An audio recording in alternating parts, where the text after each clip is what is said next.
Store, man. Nobody calls Han Solo a bitch. Bring him on. I prefer a straight fight to all this sneaking around. I don't know where you get your delusions, laser brain. Oh, come on, bro. It's the wars.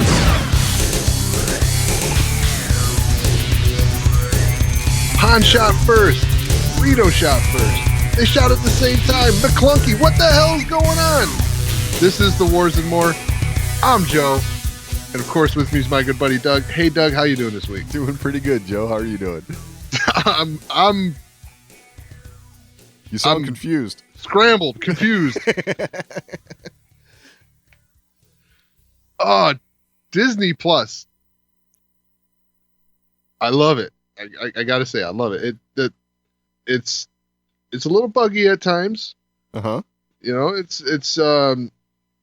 its UI could use some tweaks. Right. And maybe Star Wars could use a little less tweaks. Yeah, right. Yeah. Yeah, I agree. I'm not quite sure what's going on with that. Oh, so you haven't seen episode 4 yet? I haven't watched episode 4, but I've heard all about it. But, you might as well explain what we're talking about here. Okay, so the much talked about, much debated, probably one of the most debated things in all of Star Wars cinema history. Right. The scene in the cantina with Han and Greedo. Yes. Han shot first, right? We've all heard this. We've seen the t-shirts. Yes. Seen the t-shirts, we've seen the stickers, we've seen the patches, yeah, pins, you name it. I've seen political posters that say Han shot first. Right. You know? So that is going to get just kind of brushed aside for at least a short period of time here, because there's something new to talk about. And that is the addition of right before Han shoots Greedo. Greedo says, McClunky. McClunky. And what's even more curious about this is when Greedo speaks, we've all seen the film. Yes. When Greedo speaks, you get subtitles. Right. While he's speaking in Rhodian, you're getting English subtitles to translate what he's saying. Right. Not for McClunky. He says McClunky, and there's nothing at the bottom of the screen. So we have no clue as to what this means. No clue. Interesting. And on top of that, the scene just feels awkward. It's weird. It's cut weird. The voice is weird. Now, word is that this is an edit that was made by George Lucas prior to the acquisition, and that's what they went with. Prior to the acquisition? Yes. So I'm seeing here, yes, the change was made by George prior to the Disney acquisition. A Disney representative told The Verge. That's interesting. I'm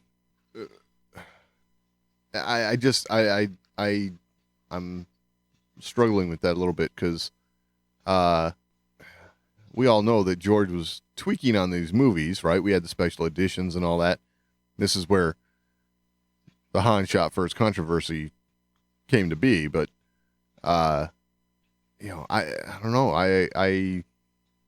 don't know. I think he he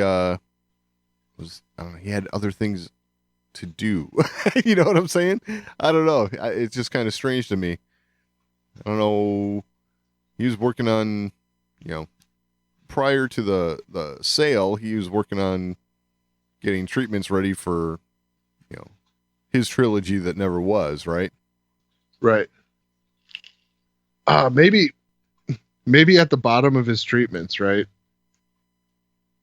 At the end of the episode 9 treatment, the very bottom, George wrote in, "Oh, you might want to fix the edit for A New Hope. I added something weird." Right. I added something weird. I like it. So now that it's been released, George is like, "Ah, they didn't read it." That's funny. I don't know that. Either way, Okay, so I just did something that's a little interesting here, because I was kind of wondering. So I just typed into the Google search bar here, Star Wars Blu-ray release date. Big giant letters and numbers pops up, October 13th, 2015. okay. Yeah, when was the sale? Oh, Yeah, so the Blu-rays were released after the acquisition. Is that what you're saying? that's what I'm kind of thinking here. The Blu-rays did not have McClunky. No. October 30th, 2012. So yeah, Interesting. So, show up in these. Like, I understand it's a 4K cut, but I doubt prior to 2012 George Lucas would be working on a 4K cut of the films. right. That would be different than the Blu-rays. It's just interesting that maybe this is something George wanted to have inserted into episode 4. Okay. Not Yeah. denying that, and I'm sure if he petitioned them enough, they would let him make this change. But why say it like that? Say it like this was happening before Disney owned the property, because that almost it's a statement that almost sounds to me like they're saying, we absolve ourselves from any controversy regarding this scene, Right, but that's so Disney decided to release the Blu-rays without this scene, Right. without this added little bit, Right. and then makes the decision to put it out with the, like, because they're saying it like, oh, George made the change beforehand. Wait, you didn't watch it? Right. I mean, you don't have access to make changes? Like, oh, you didn't like that? You didn't? No, we'll just release it and say, oh, it was George's idea. Well, you released it. Exactly. This doesn't, like, okay, it was George's idea. That doesn't absolve you from it. Right. It's released under your name. It sounds like PR spin to me. Yeah, like, well, we didn't do it. I don't know that. I'll say it bluntly. I don't know that everybody thinks it's as dumb as I think it is, Right. because I flat out think this is just dumb. Nice. I don't have a problem with most of George's edits, Right. but like the change to where they, Greedo shot first, whatever. It's, if George decided his character wouldn't do that, then George decided his character wouldn't do that. Right. Yeah. But one, I don't understand why George would add a word, McClunky, that is literally gibberish to the average viewer, Right. and even the above average. No one knows what this means, and not put a subtitle in there. Yeah. That's the part that's strange, is that there's no subtitle, because with the rest of it having subtitles, you would think, the new word would too, right? I mean, Yeah. I don't know. Maybe it'll make sense at some point. Maybe something in the Rise of Skywalker will explain what McClunky is. maybe. I doubt it. So I tried to put this in the search bar of Wikipedia, and I got no results. So Yeah, and I put it into Google search, mm-hmm. and I take that back. I think most people think it is as dumb as I do. Oh, okay. Well, there we go. It's so strange. It's so strange. And then like we said, the Disney statement, like, oh, it was George did that before the acquisition. Okay. You don't have editors? Right. I mean, I don't know. I think that's Disney PR spin saying, "Hey, look, we're letting George play in the Star Wars sandbox again," or using the stuff that he was working on, you know, and that's also their way to say, "Hey, whoa, if you don't like it, it wasn't us," you know. Yeah. Yeah. I just I don't know. Disney's no stranger to changing stuff Right? because I've read plenty of stories about Robin Hood. Disney's version is way different. Right? Oh, So just saying. yeah. Uh-huh. Yeah, you don't get to walk away scot-free here. Like, you don't get to walk away without any blame Right. and say, "Oh, George did it." Yeah. You did it. Yeah, you released it. So, And not only that, but you released this film in between there without it. right. So you have the technology Yeah. to not do this. They did have options. That's for sure.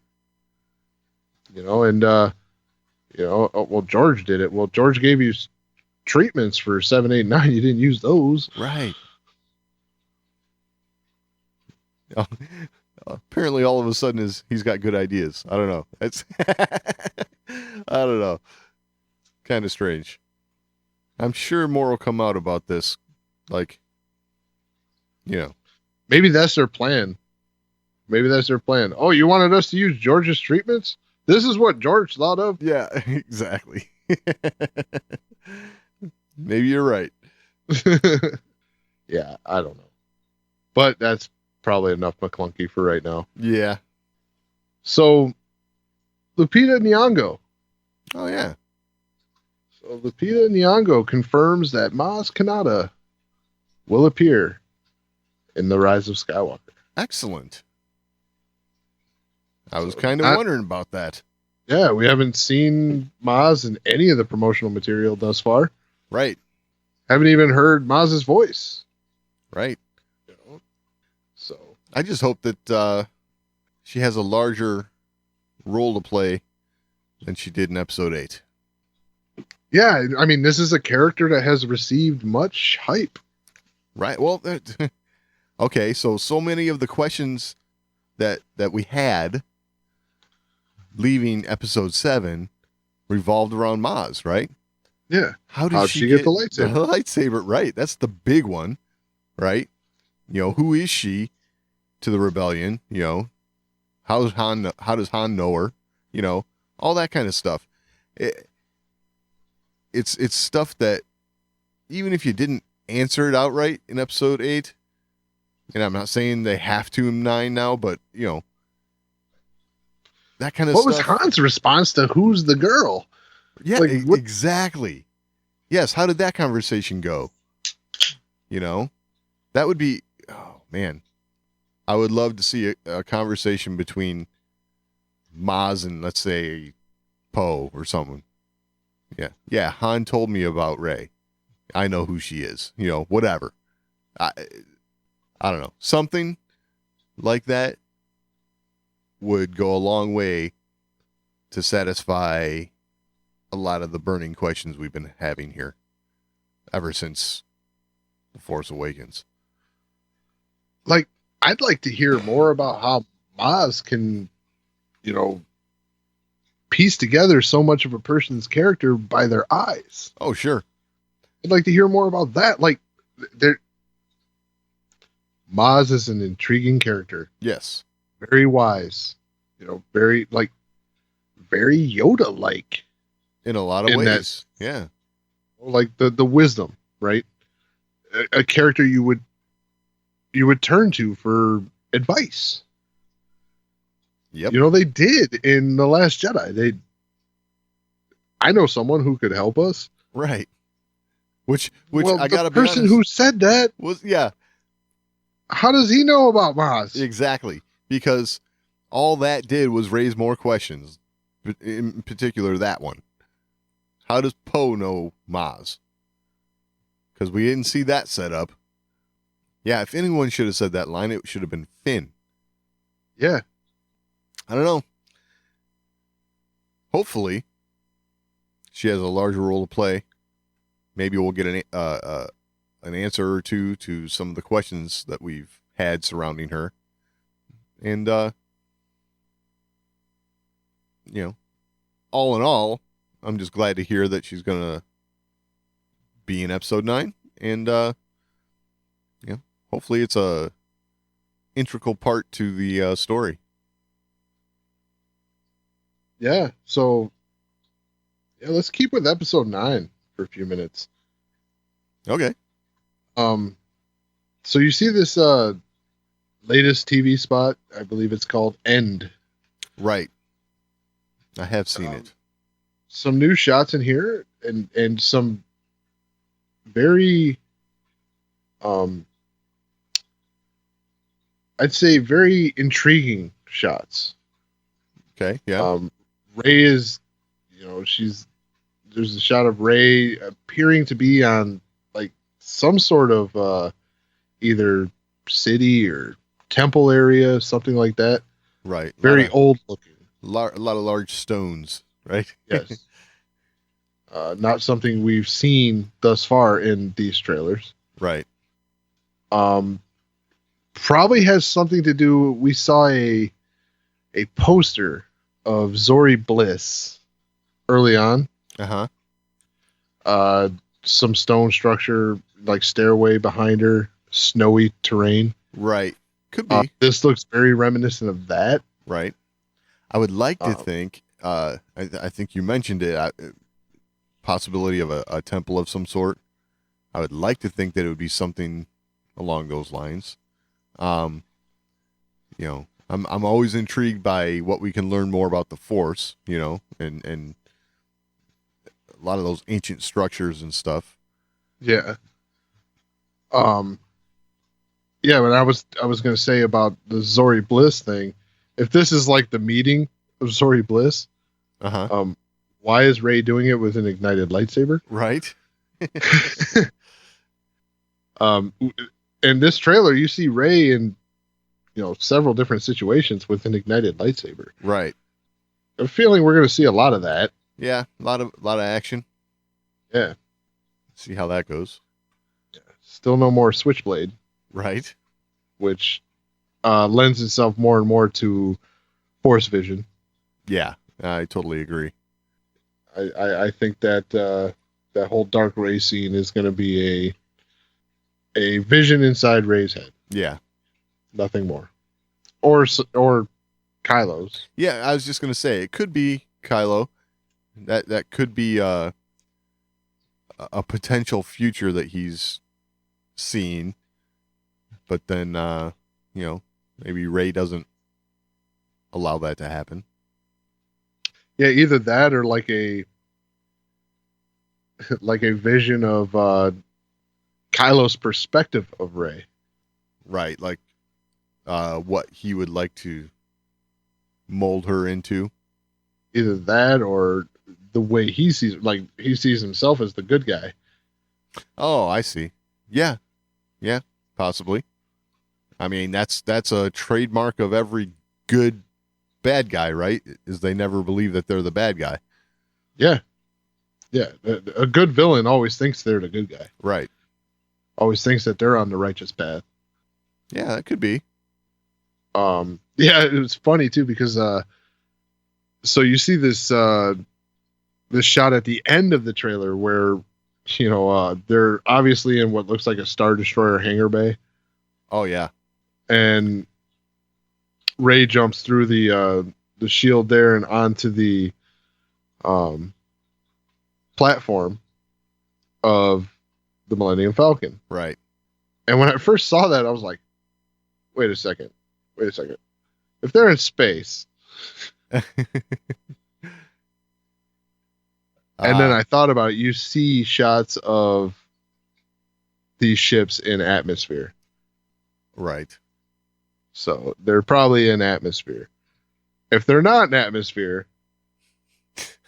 I hate to get sciencey with Star Wars, but that's just pushing it. Hey, come on now. What is gravity anyway, right? I mean, what is gravity? What's oxygen? yeah, hey, Like what? How do you breathe? hey, you know. I'm sorry. I don't get sciencey on Star Wars, but I would have problems with that one.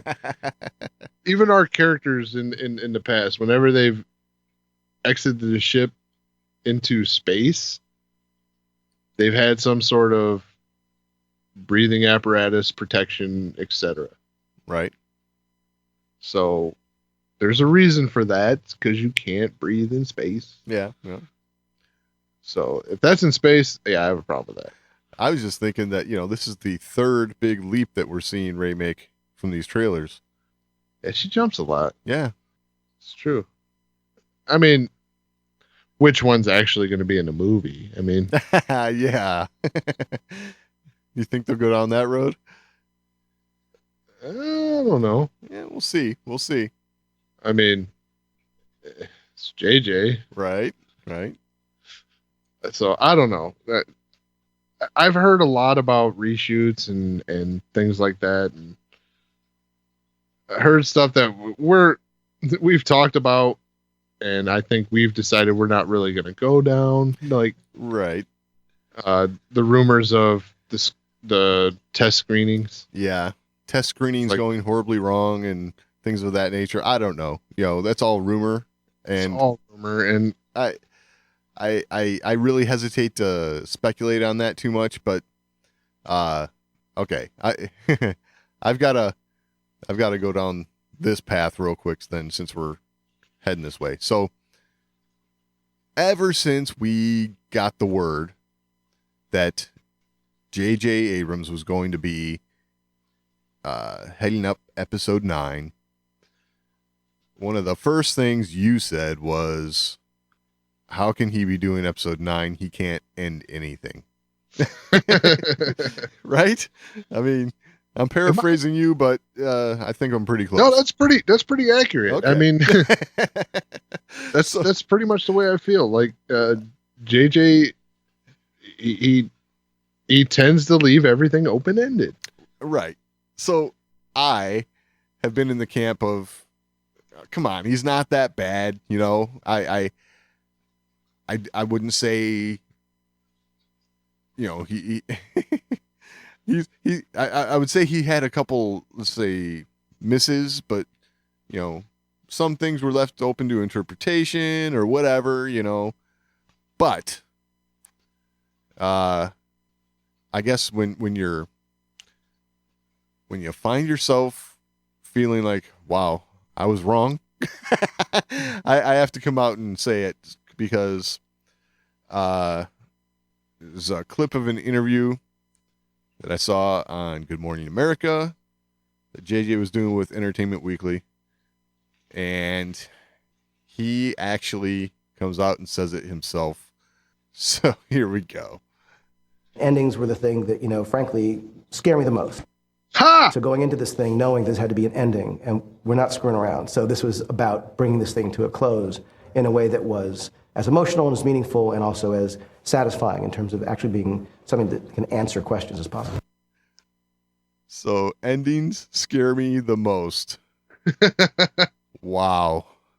I have to say, this is not the interview you want to be running prior to the release of The Rise of Skywalker. This doesn't instill a bunch of confidence into me here. I was kind of like, Clip 1, Kathleen Kennedy. JJ is the right guy for the job.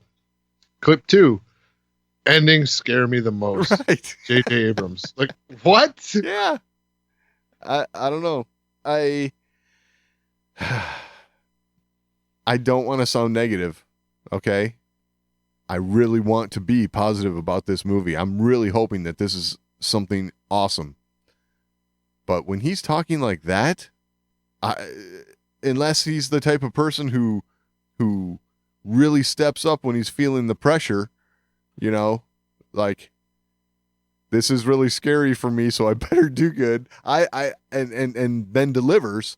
But I have to say, there's plenty of cases in his track record here where that's not been the case. So, I don't know. I'd like to see I'd like to see interviews with JJ going, "Oh, we got this, and you're gonna love it." You know, that's not what I'm hearing. Yeah, that's the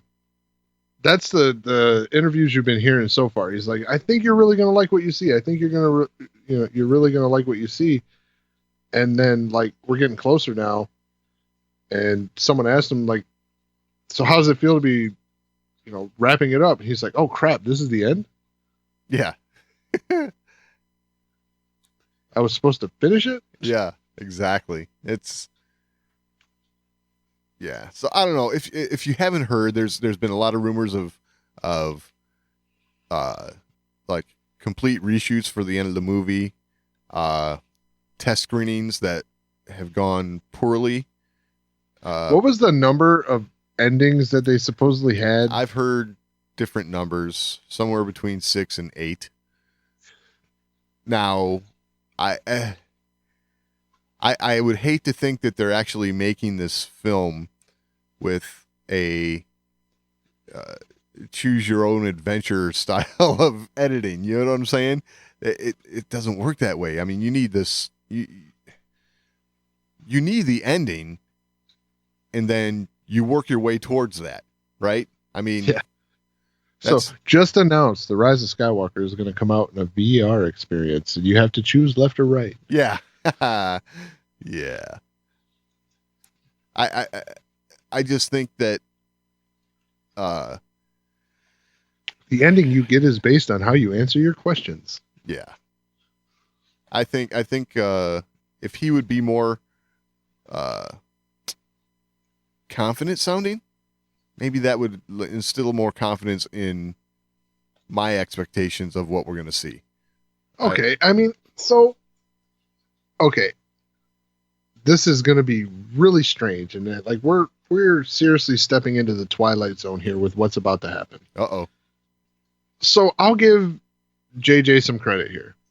Okay. And I don't think he's trying to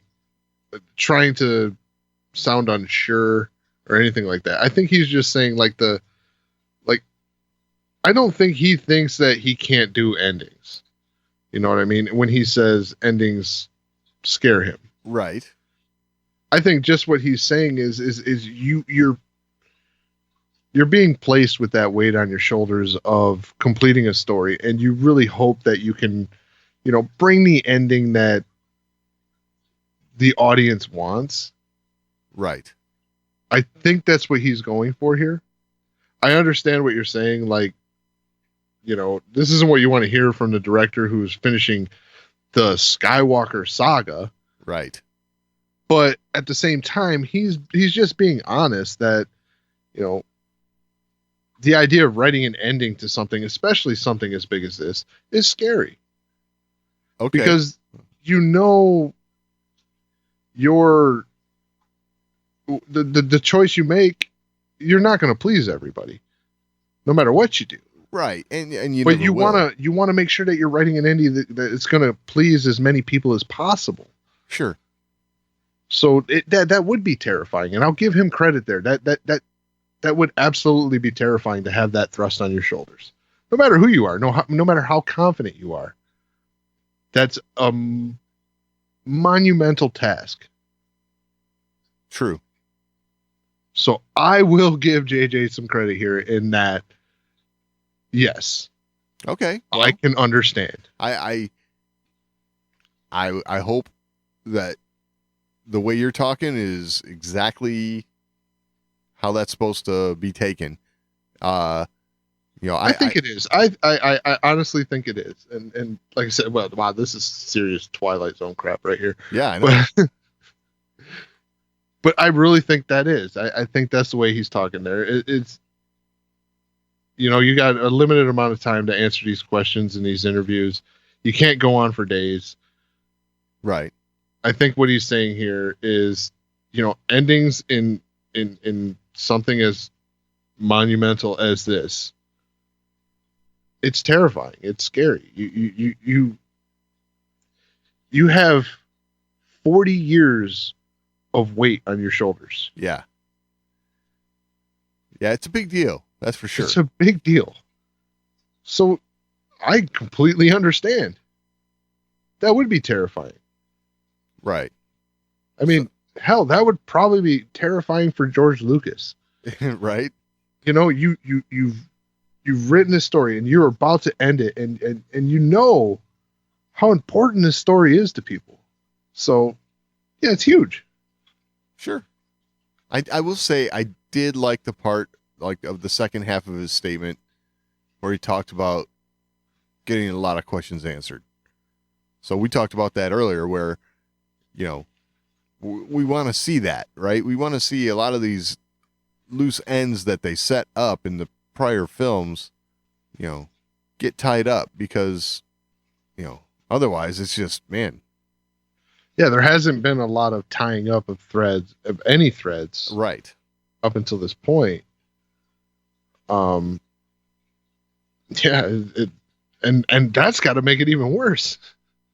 Yeah, exactly. Because if that's what you're, you know, I hate to even say it like this, but there are certain points of episode 3, to me, it feels like it's a little rushed to where they're trying to get everything in, right?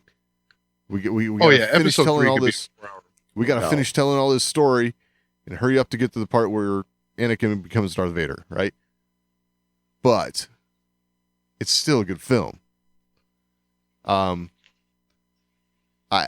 just hope that this isn't a bunch of, you know, let's tie up this thread. Okay, let's move over here and tie up this one, you know, and the story suffers for that. I'm hoping that it can all be incorporated into an excellent story and we get some of that, you know, some closure for that, for the loose ends for us. Right. And so, not to go off on too much of a tangent here. Okay. Yeah, why Your not? example there of episode 3. Uh-huh. I'd say really from the moment of Order 66, right? You know, the moment of declaring him Darth Vader, Right. to the end of the film felt extremely rushed. Yes. Because they had to hurry up and get to this epic fight scene that they had to have between Anakin and Obi-Wan. Right. And that took up the majority of the rest of the film. Yeah, totally. So, yeah, I'm totally with you there. From there on, I mean, you could have done an hour and a half, 2 hours. Easy. Yeah. I mean, a lot of, and what I'm getting at there is a lot of, like, basically from where you said Order 66 on, you have a lot of montages, right? Showing all the Jedi getting attacked by the clone troopers. It's almost montage-like where, like you could have had a scene with the way they put that together. You could have had a scene between Obi-Wan and Anakin where Anakin's like, you know, I see now the Jedi are the problem. You know, like all this, like, wait. 20 minutes ago, you were wanting to stop the Emperor. right. Like, dude, think about this. You're not committed yet. Right. You know, okay, yeah, you did this one bad thing. You know, you're not fully committed. Like, it just felt rushed. You needed more development of Anakin's fall. Yeah. Like you had the lead up to the death of Anakin and the rise of Vader, but you didn't have enough after the rise of Vader to show that Anakin was kind of gone. Exactly. You had the interaction with Padme and the fight with Obi-Wan. You didn't have, okay, what the scene with the younglings in the temple. Right. That's one of those scenes that's It's kind of insinuated to you. This is his point of no return. Yeah. Not saying I wanted to see, you know, him just go through and slaughter a bunch of kids. I didn't want to see that, but there had to have been more to it. Right. Than just that. I mean, where's the temple guards? This is something you could have drug out. Yeah. Yeah, totally. I mean, you mean to tell me he didn't run into any adult Jedi in the temple. Right. No one who would try to appeal to him. Yeah. No one who knew him and would say, "This is not you. What are you doing?" You could build his character in another 10 minutes just by having some interaction like that with a Jedi in the temple that's familiar with him. Like, Anakin, what are you doing? Right. You do that before you get to Obi-Wan. That adds a little depth to, why can't even Obi-Wan reach him? Well, that's because you look over here, he's gone. Right. The moment of conflict for him is it's past. He had this moment here. It's gone.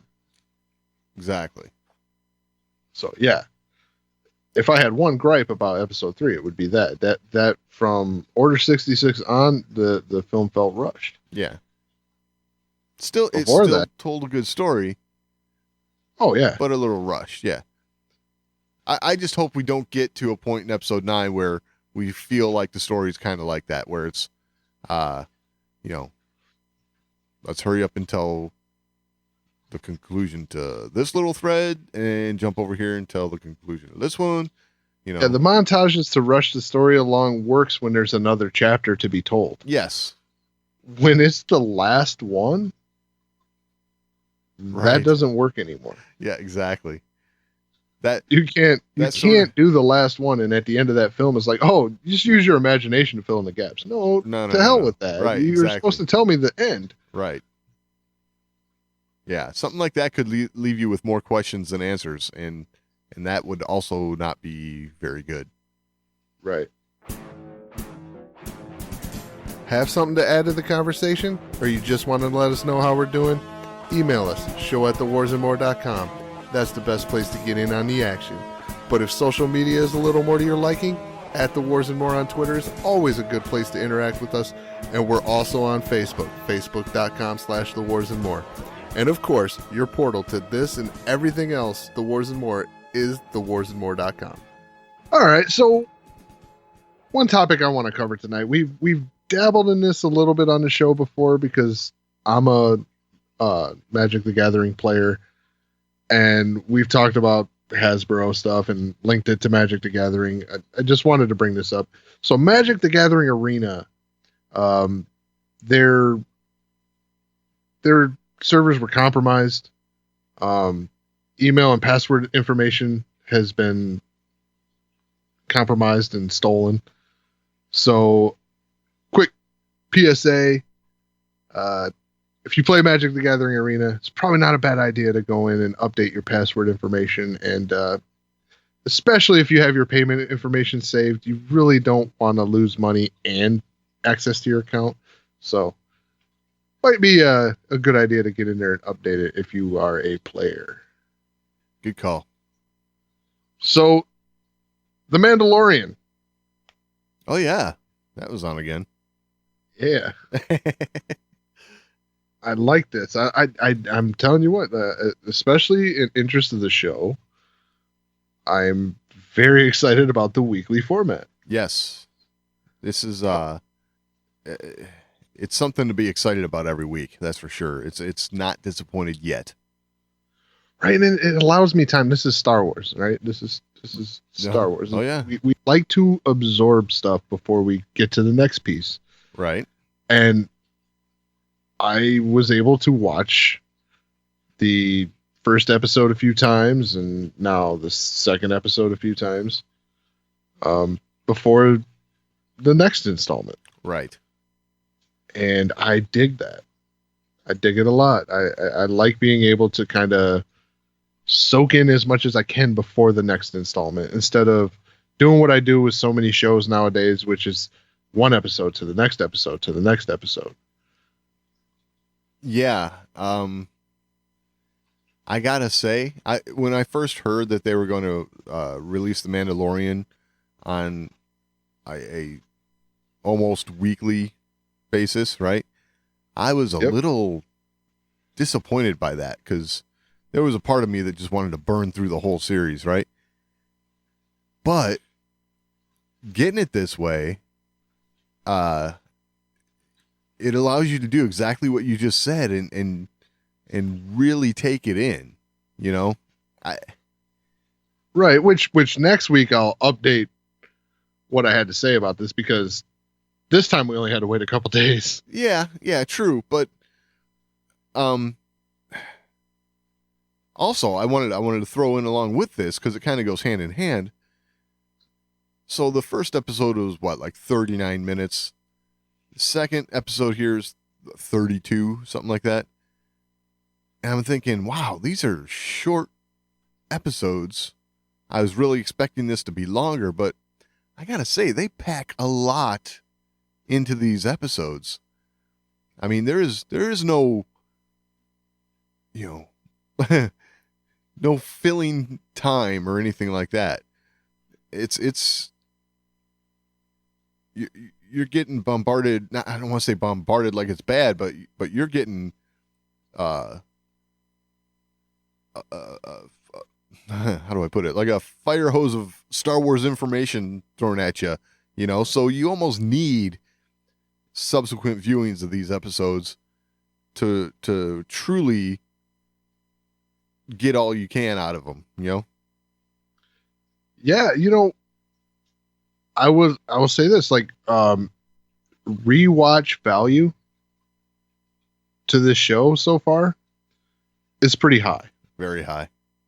More so with the second episode than the first episode. Yeah. In all honesty, I feel like the second episode is more rewatchable. Yeah, the first one, it's an introduction, right? Yes, it's the setup. Yeah, so there is that aspect to it for sure. Yeah, there was definitely more. This episode was like wall to wall action too. Like, yeah, for sure. So that helps with rewatchability too. Oh yeah. And not only wall to wall action, but a lot of dialogue, a lot of character interactions, character growth. It was kind of, not to jump around, but it's what we do. Let's be real here. Yep. Nick Nolte's character, the Ugnaught here. Uh-huh. At the end of this episode, I'm kind of disappointed that he's not going to join his crew. Like, right. I really like this character. He's an excellent character. Like, absolutely fabulous. I really hope we see this character again, because it was fabulous. Something tells me we will. I'm not quite sure how, but I'm kind of thinking that. There's a lot of stuff in this that just kind of blew me away a little bit, You get blown away a little here, a little there, really. I mean, the whole portion with the Ewoks. Jawas. Yeah, what am I? Oh my God, sorry. So the Jawas, yeah. Sorry, I got you. The whole portion with the Jawas had action. You laugh. I don't know. It's like this whole thing is like, you want Star Wars? Here's Star Wars in your face. You know what I'm saying? Yeah. The Jawas.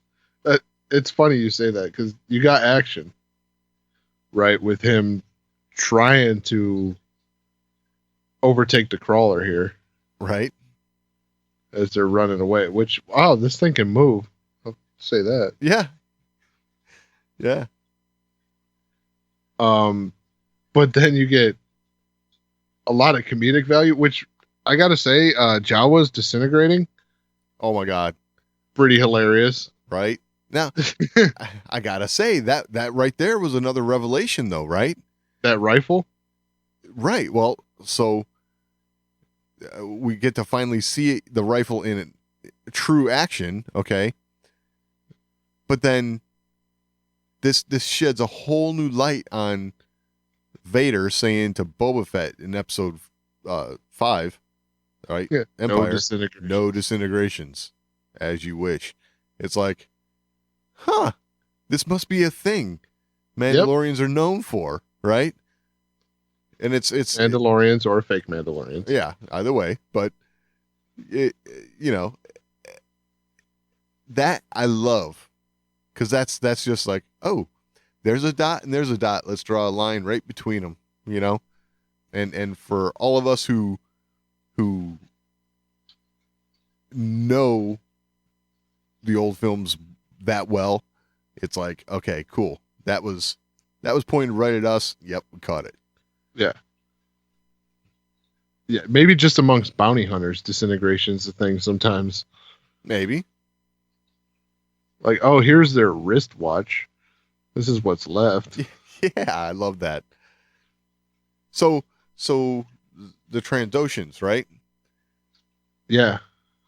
We see the one get disintegrated as it runs towards the Baby Yoda, and we see a tracking fob hit the ground. Yep. So I wonder, is this a tracking fob for the same quarry that the Mandalorian was after, or is it for the Mandalorian himself now? Yeah, like, and I was thinking that too. Like, did they use the Mandalorian to acquire the child? Right. And then had a plan to get it from him after he acquired it. Like, this is the guy to go in here and get it. Right. But we don't want to pay him Yeah. what he's asking. Exactly. So once he gets it, we'll take it from him. That's the way I'm feeling. Yep. It kind of feels that way to me too. Like, this Beskar steel, right? The Mandalorian steel, whatever. It might be a little too valuable to just let go to him, right? Right. So, I think that's a question that's kind of up in the air that we're going to find out as we move along here. It's kind of, it's one of those threads that keeps you interested, right? Yes, and I'll tell you what. So not to jump past this too much. So the first time you see that rifle being used in the rifle form, it's just a disintegration gun. Right. It was like, whoa.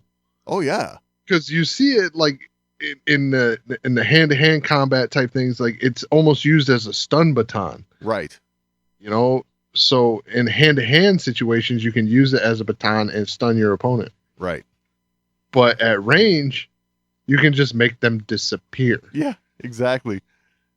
Like the first shot from that was like, whoa! Like, exactly. That was cool. That was a cool reveal, especially given the history of this rifle. It's one of those things. If you've ever seen the Christmas special, the holiday special, right? Rather, you always wondered about. Absolutely. Like, what's with that blaster? Like, why does it look like a tuning fork? Yeah, exactly. Like that's exactly what it looks like too. It's awesome. And now you know. Yeah. Because it can be used at both. It looks like a tuning fork because that's how it becomes a conduit for this stun ability it has, like option or however you want to word it. Right. You can use it as a stun baton in close quarters combat. Yeah. But at range, it's pretty awesome. I did love how, he's just taking out Jawas, right, as they're pillaging his ship, and the rest of them all take off. They get in the sandcrawler, and a lot of hijinks ensue there. But eventually, our Ugnaught friend brings him back, and after he like disintegrates 3 Jawas, throws 2 off the sandcrawler, they're still okay with sitting down to negotiate with him. I Yes, they said they weren't happy to see him, but and that's one of those little comedic moments. It just makes you smile a little bit. Oh, They're not happy to see you. Oh, I did disintegrate a few of them. yeah. I loved it. Yeah, I cracked up too about this egg. Like, Oh my gosh, yes. so they want this egg. That's the deal they make. Right. Want the egg. We want the egg. And I'm like, man, what are they gonna do with this egg? This egg must be valuable, right? Yeah. And so the Mandalorian goes and fights this thing, gets the crap kicked out of him, almost dies Right. to get this egg. And we'll get to the other portions of that momentarily. That's Yeah. not. But gets this egg, comes back, and these Jawas just crack it open and start eating it. Yeah. I lost it laughing. Like, really?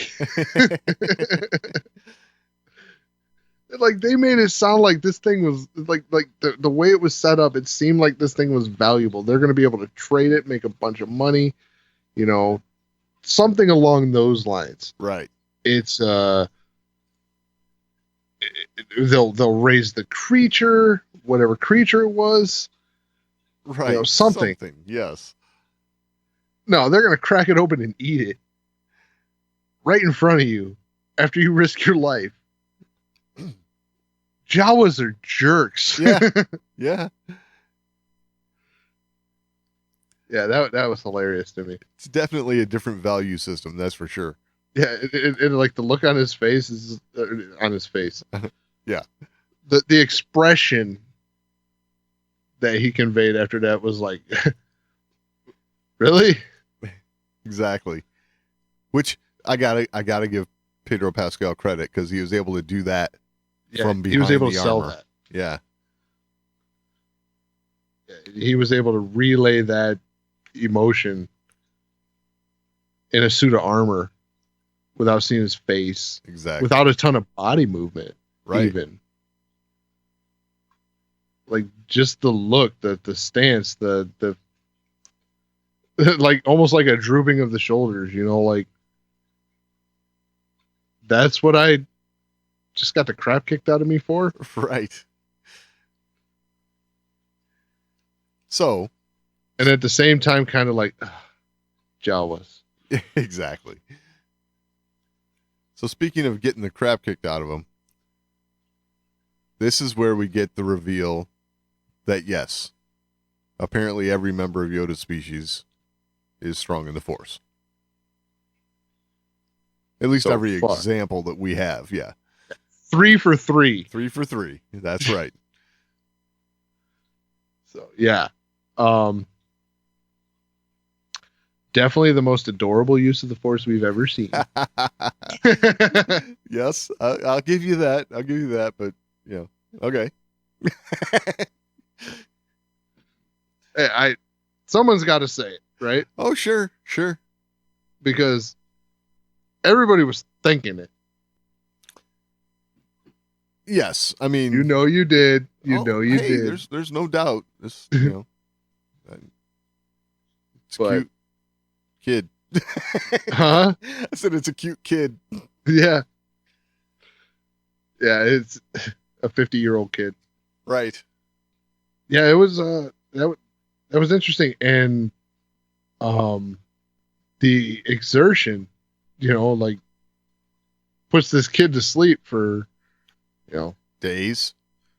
yeah, it had to have been days. Right. He They slept put the through, ship back together. right through that whole montage of the reassembling the ship, and it was interesting too because our Ugnaught buddy there asked the Mandalorian, was he injured? He says not physically. I think the Mandalorian was still trying to come to grips, and it says as much with what he saw. He still don't understand it. Exactly. So that says a lot about this time period and the use of the Force, Right. There's not a whole lot of use of the Force going on. and people's understanding of it. Right. There isn't much understanding of it. Being a Mandalorian, though, I did take issue with that a little bit. Like, you would think a Mandalorian would understand what would be the capabilities of like a Jedi. I agree. Especially since they had armaments that were specifically designed for combating a Jedi. But this could be explained away a little bit by him being a foundling, right? Maybe he didn't get all of the education most Mandalorians would get about their heritage growing up, right? It's hard to say. It's hard to say. We don't know that part of the story yet. But being a foundling and being brought into this,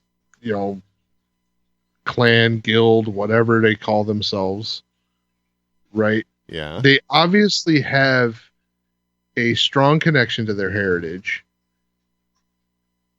And their heritage would be, being an elite warrior above everything else.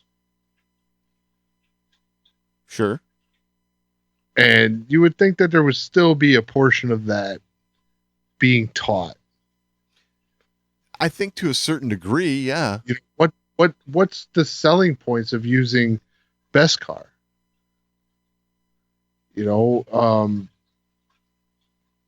Beskar is one of those things, it can, deflect a blaster bolt. Right. We've seen that. It can withstand a glancing blow from a lightsaber.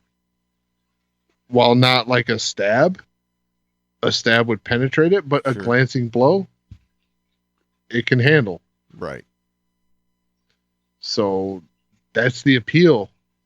It's that good. I just think that because his other armor, he's gotten hit by blaster bolts in his other armor, and it ricocheted off and didn't take him down. So his other armor is obviously good enough for blaster bolts. Right. Why go after Beskar? Well, Mandalorian thing, right? I guess. I think they could be rebuilding, relearning the Mandalorian heritage, right? He talks right. He even talks about how the Jawas want him to put his blaster down and his rifle down.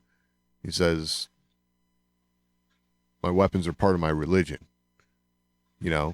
I don't think that was just a offhanded comment. No, it's for real. Right. I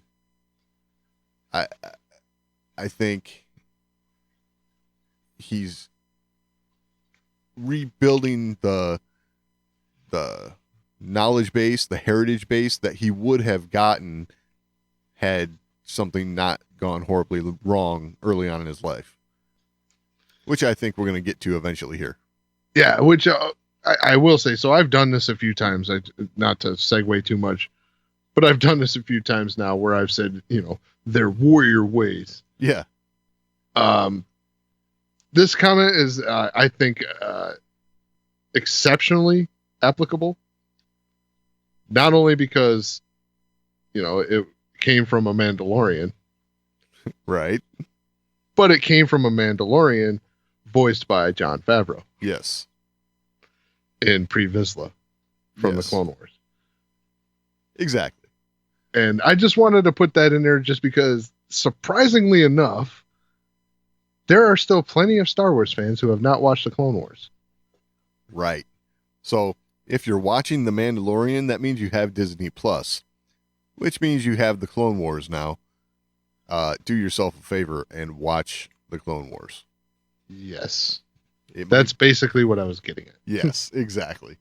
Because all this stuff that we're talking about right now shows up in Clone Wars, shows up in Rebels. Right. These two cartoon series, they carry a lot of weight into this Mandalorian conversation. Right. So, yeah, do yourself a favor. Go watch these. Disney Plus at your fingertips. No excuses anymore. Exactly. I mean, while you're waiting for The Mandalorian to come out week after week, you could be filling your gap with the Clone Wars, with Rebels. Absolutely. Just saying. And yes, they're that good. So, anyway, back to the Mandalorian. That was basically what I was looking to get out of it. Was a promo for something that, you know, I'm not getting paid for. Right. Oh, hey, you know. But that says that it. Yeah, I'm telling you that because I think it's that good. Exactly. But okay, so back to the Mandalorian. Shoot, I lost my train of thought. So we talked about, you know, the Force usage and all that. Early on in this episode, after the, you know, little scuffle with the Jawas the first time, Right. the Mandalorian is wounded. Oh, right. Yes. And I gotta point out the little ET nod we got. Heck yeah. And there's no way anyone can convince me that this was not intentional. Right. When God, I hate saying this. When Baby Yoda Haha. was climbing out of his little crib there and reaching out for the wound. Yeah, it was totally what it was, right? I mean, you can watch the scene and, you know, in my head I'm going, you know, ouch, you know. It's totally a takeoff from that scene. First thing that popped in my head when I saw it. Ouch, ouch. Right. I couldn't think of anything else during that. And it's, even though that was the moment that you're supposed to be getting clued into this, you know, young, whatever he is, because we don't know the species, and we don't know if he's a clone. We don't know where he comes from. Right. Or she, whatever. Obviously has the Force. Why are they reaching for the wound? Right. Other than to try and heal it. You're obviously seeing a connection being made between the Mandalorian and this child. Right. This child is looking at the Mandalorian as a good guy, as someone who is willing to protect them. They want to do the same. Exactly. You're seeing that. You're you know, it steps in to save him in that fight. Yeah. There is a bond here. Yes. Whether the Mandalorian wants to acknowledge it or not, it's starting to form. Yes. Absolutely. Yes, there's a bond. He's definitely made an impression by saving, you know, the child's life, and by making sure harm doesn't come to the child above all else. Right. You know, anything goes after that pod is quickly dealt with. So there's a bond there. Yeah. The child sees that. So it's interesting because I think that's pretty clear in the story that we've seen so far, that there is this bond forming, right? So we're being led down this road that you know, this train of thought where we're starting to wonder ourselves, you know, is the Mandalorian really going to end up turning this child in for his bounty, right? We kind of have those thoughts cross our mind. Oh, I think he's going to turn him in. Well, on that subject, But I don't think he's going to leave him turned in. I mean, Right. It could go that way. But I had this little clip here from Variety did a cast reactions to the Baby Yoda. So Ahmed Abtahi, this is the guy who plays Dr. Pershing, right? Working for the client, the one who insisted that, the child be brought in alive. Had this to say about Baby Yoda when was asked. Like I held him and put him on my shoulder. I'm a father of a 4-year-old now, but when I did this, he was 3 years old. And, he was 1A to my son being 1. So, first off, he held him. So, I got a feeling he's kind of leaking a little bit of the story here. yeah. That the Baby Yoda actually does make it back, and he actually holds him. So that's not necessarily saying that he's shooting a scene with him. He could have just been on set, held him. But I mean, who wouldn't want to hold the Baby Yoda? of course, true. But to add on to that, he also had this to say. It looks exactly like you see on the screen. It's an animatronic. These days you're so used to everything being like a tennis ball or CGI later on, but this thing was real. Like there was no acting required. It was what you see, the reactions we have are just pure and authentic, and he's such a scene stealer. So, no acting required. Oh, really? Yeah, which means, he apparently did have some acting interaction with him. So, I got a feeling he's... Does sound that way. What's that? Does sound that way. Yeah, it sounds that way. I got a feeling he let the cat out of the bag a little bit there. Maybe. Yeah, it also kind of sounds like the Baby Yoda is going to be the new Furby. Well, since you mentioned that. Oh, really? Did I just key you up? Oh, yeah. So I just teed it up for you? Yeah, Carl Weathers had a little something to say about Baby Yoda, too. It's kind of one of those things that if you have kids, come Christmas, you may wind up with a little toy, Oh, okay. So okay, yeah, wow, I teed it up. Yeah. You knocked it out the park. It's kind of recognizing the marketability of this character. Yeah, I mean, we talked about that last week. Sure. We're like, we saw this character for the first time, and we're like, look, the marketing department had something to do with this. Exactly. Because whether you have kids or Doug, I know you are probably dealing with the same thing that I'm dealing with. And like when my significant other sees something like this, fortunately she hasn't, I don't know if fortunately is the right word. She hasn't seen it yet. Right. But I know how this is going to go. Okay. This is something that if they make a plushie, they make a version of Furby or something like that around this character, she's going to want this thing. Oh, yeah. Because she is going to think this is the most adorable thing she's ever seen. Yes. I think it's cute. Sure. If I think it's cute, what the hell's going to happen when she sees it? Yes. It's absolutely true. I'm terrified. So my wife's voice went up about an octave when she said, "Oh, it's so cute."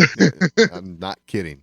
So, and of course, like, we're like, "Oh, you want that? Sure." Yeah. Like, oh, you're interested in Star Wars? Exactly. Sure, I'll buy you 10 of them. That'd be more than they have had in the movies. Yeah. Hey. But doesn't matter. Like, it's like how much Porg stuff I've bought, how much droid stuff I bought, because I don't know what it is. She's like all about the droids. Oh yeah. they made a Chopper Funko Pop. I had to get it. Yeah. Oh, we have one of those because yes, my wife is all about the droids as well. See, we're on the same page. Yes. And which is fine because anything that would get your kids or significant other involved, I'm all for it. Like, oh, absolutely. Yeah. Because that's just people to share your Star Wars passion with. So exactly. If this is what it takes, do more of it. For sure. So you mentioned the ET scene, right? Yes. So we had a couple others that sprung to mind when we're watching this show. Mm-hmm. So the Mandalorian is giving chase on the Sandcrawler, right? He catches up to it. He's barely getting a hold of of the sidewall of this thing. He's trying to crawl up, but they see him, and so they're going to try and crush him against a cliff face on the side of the crawler. So as soon as I saw that, what popped into my head but Indiana Jones and the Last Crusade. Absolutely. It's definitely a callback to that. Yeah, I could actually hear the Jawa in the cockpit screaming in German. Right. Like Yes. And in similar fashion, right? The Mandalorian gets out of the way in the nick of time, right? So I love that they're putting these little nods in there to how much of that do you think is coincidence, or do you think none of it? I don't think it can be. I mean, what it's showing is that the people that are making the Mandalorian are just as much fanboys as we are, right? Like of these genre films and things, it's all time period relevant. Like it's all in that same window, right? Shortly after Star Wars, you had Indiana Jones. Yep. Shortly after Star Wars, you had E.T. This is all stuff that we grew up with. Absolutely. And I would agree 100%. I think they're hitting us over the head with it, but they're doing it in a way that is appropriate. Yes. And just makes you kind of sit back and grin. And yeah, I dig that. Yeah. The other one for me was when the Mandalorian uses his grappling hook or whatever to start climbing up the side of the Sandcrawler. Mm-hmm. I totally got vibes of the Adam West Batman crawling, walking up the side of a wall with a grappling hook and a rope or whatever. It is kind of, that's kind of outside of that genre we're talking about just a little bit, but it's but at the same time, like, so while I wouldn't get Adam West Batman, right? Like, right. I wouldn't be that specific, but I would totally get a Batman vibe out of that. Right. Because whether it's Adam West or it's, Keaton or Kilmer, like, a grappling hook and climbing up something is totally a Batman thing. Right. It just had that visual look to it, because like I was telling you earlier, right? The Adam West Batman, you could you could tell he was standing on the floor holding this rope taut, walking up the side of a building, but the camera's turned sideways, so it looks like he's walking up when he's just walking across. Right. Now, in The Mandalorian here, I think you mentioned it. This is Pedro's stunt double. Yeah, his stunt double earned his check this week. Yeah. Yes, he did. Yes, he did, because he came in that week and he's like, They're like, sorry, bud. Yeah. What? We got some Oh, we're beating the Trandoshans crap for out of ya. you We got a sandcrawler and this big giant horn beast. So Yeah, see this horn beast? It's just gonna fling you all over God's creation. exactly. We are gonna pick you up and throw you down. And you know what? We're not gonna get it on the first take. Right. Yeah, he earned his keep. And if that was Pedro, hey, hats off even more. Oh, right. I don't know if he's doing stunts or what. I know it was talked about in the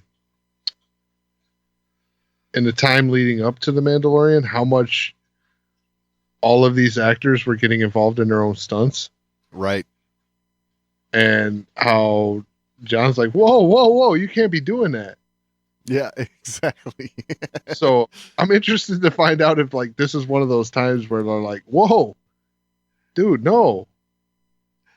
Yeah, exactly. Because that would definitely be one where you would think that would happen. Like you're literally throwing him all over the place. Right. That's when your stunt doubles or actors or whatever could get hurt. You know, you're climbing up a wall. That's one thing. Okay, yeah, it breaks, whatever. It would hurt. But you're getting tossed around like that. If you don't know how to land, Right. Yep. like that's the thing about these stunt doubles. They know how to land when you throw them like that. Exactly. So, I getting back to these like genre films and stuff that we were talking about, like these nods to them. I had a couple clips of Jon Favreau I just want to play real quick that kind of like cements what we're saying as far as him and his crew truly getting Star Wars and getting Star Wars fans. So here's John on Star Wars. Star Wars is for me. I grew up with it. For me, there's something that about falling in love with something at a certain age, and just like taste of music or taste in food, or your favorite pizza place, it has to do with what you first experienced when you're growing up. And Star Wars was that thing for me. I was born in '66, so I was right there at the right age when it came out. I was like just entering into my teenage years. I think I was 12, and it was a big deal. And it was at a time when there wasn't a lot out there for you. And so when you found something like Star Wars, you watch it over and over again. You listen to the record. You played with the toys, and then the sequel came out. The sequel was great, and so you were part of it. And then I think there's people who feel that way about the prequels, who grew up in that era, and now there's people with the sequels. So I think it's investing in it at that age, and if it gets you, then they got you for life. You know, They got us for life. Yep.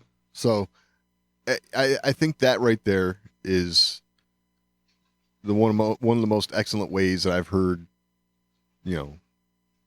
how our love for Star Wars is kind of developed, right? I mean, it catches you right in the right moment in time kind of thing. Yeah. And every time we're watching Star Wars, we're watching new Star Wars, we're rewatching old Star Wars. There's a little bit of us that's just recapturing what we felt watching it that first time, right? So Yeah, I mean, like he we've talked about this about you and I before, because he mentions it there. If you're, of the originals, if you're of the prequels, if you're of the sequels. Yep. It's all about when you came in, and when they get you for life. Yes. And you're an original trilogy, kid. Yep. Right. I was a closer to prequel trilogy kid. Right.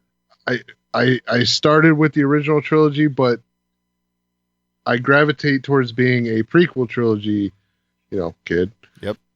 Because those were the ones I saw in theaters and experienced that way for the first time. Exactly. And that was the moment. I liked it before then, but it was those experiences in the theater, watching episode 1, 2, and 3. You know, that I got hooked. That was when they, set the hook, and I was stuck for life. Right. So yeah, I totally relate to that and totally agree with it. And I think throughout our conversations over the last 112 episodes, we've kind of touched on the same thing, that we have our point where we're hooked, and the point where we are most fond of. Right. And there's nothing wrong with that. That you can have your favorite moments in Star Wars, right? Exactly. And a lot of times your favorite moments have a lot to do with your entry point. Yep. And in fact, that's most cases. Yep. And I think John did a good job right there of summarizing that. Yeah, agreed. In a way that made a lot of sense. It makes sense, and it lets us know he gets it, and he's a fan. Yeah, he's conscious of that. Yes, exactly. So and you've already seen in The Mandalorian so far, he is kind of weaving all of that together. Oh yeah. And I think The Mandalorian is going to be one of the first examples of Star Wars that can take fans from every generation. Oh yeah. From every generation, whether you're prequels, sequel, OT, and draw them all in and be unified. Like, this might be the show that does it. And I totally agree. And I think the secret sauce in that is what John has to say in this clip. The spaghetti western vibe and the samurai genre worked really well with Star Wars because it was part of what inspired George Lucas and allowed us to tell stories on the scale that I was drawn to. Real person against person, people drifting through the galaxy, feeling isolation, feeling like you're on the edge of civilization, especially in this volatile time after the Empire, after the Revolution. So it's something I've always been drawn to cinematically, and it's great to be able to use those tropes and tools and imagery as a filmmaker to have that available to me. And Star Wars is the perfect opportunity to delve into that aspect of cinematic history. So when he sets out to make his version of Star Wars, he doesn't go back to Star Wars. He goes back to what influenced Star Wars, right? To help influence him, which I love. That's. But at the same time, right? He's doing that. But he's looking to what has influenced the generations that have come after the birth of Star Wars. Oh, sure. Yes. And he's integrating that as well. So we talked about Indiana Jones. We talked about E.T. Right. And hell, there's probably some references in there we don't get because we weren't paying attention. It's very possible, and I hope so. You Yeah. know? But he understands that. He understands that this weave of the familiar and the what you're exposed to, this weave of all that into these stories is important on both grabbing you, keeping you interested, and I guess one more, creating an environment where you are in a situation to relate to the characters involved. Absolutely. So I don't know. So yeah, he's definitely creating we talk about reinventing the wheel. He's kind of doing that in a way that's created a secret sauce that's, enjoyable for everybody. Right. I will say, for as much as I'm looking forward to episode 9, I am really looking forward to The Mandalorian every week. Mm-hmm. Yeah, they killing it so far. Absolutely. I have not watched 1 second of The Mandalorian that says, yeah, maybe I'll tune out next week. Right. No, every second I'm like, okay, what's going to happen next? And it's not because it's like super, deep or impactful or anything like that. It just feels right. Yeah. And that's, you and I have butted heads about what feels right in Star Wars over the years. Yeah, from time to time. From time to time. But we are on the same page here. Absolutely. And, my sister's been on the show. She's definitely a sequel trilogy, person. Yeah. And she's a new fan. Right. Very new. Yeah, absolutely. She's texting me about this show. She loves it. Oh, that's awesome. It's connecting with her. So it's connecting with you. It's connecting with me. It's connecting with her. This show is reaching every generation of Star Wars fan. Yeah. And I don't know what else to say. I think with Jon Favreau and with the help of Dave Filoni, I think, they got a home run, and obviously they're rolling with it because they're in production on season 2. So, well, we talked about Benioff and Weiss and their exit, right? Right. Well, I'm saying I'm going to start creating the signs now. I'm voting Favreau Filoni 2022. I love it. I'm in. Because wow, and I'm voting for them as the creative team, not necessarily writers, directors, whatever. I want these two to helmet because they've already found writers, directors, things like that are gonna do Star Wars proud. Right. So let them create a creative team that's gonna make new Star Wars with them at the helm. Gee, this sounds awful familiar, I gotta say. But I'm totally behind you. I'm in. Let's do it. Yep. And if you have anything to add to that, you can always email us, show@thewarsandmore.com. That's the best way to get a hold of us. But we're also on social media. We're on Facebook, facebook.com/thewarsandmore. We're also on Twitter, @thewarsandmore on Twitter. You can find all that and all the ways to find the show over at thewarsandmore.com. Any final thoughts this week, Doug? No, I think that about covers it this week. All right. We'll talk next week.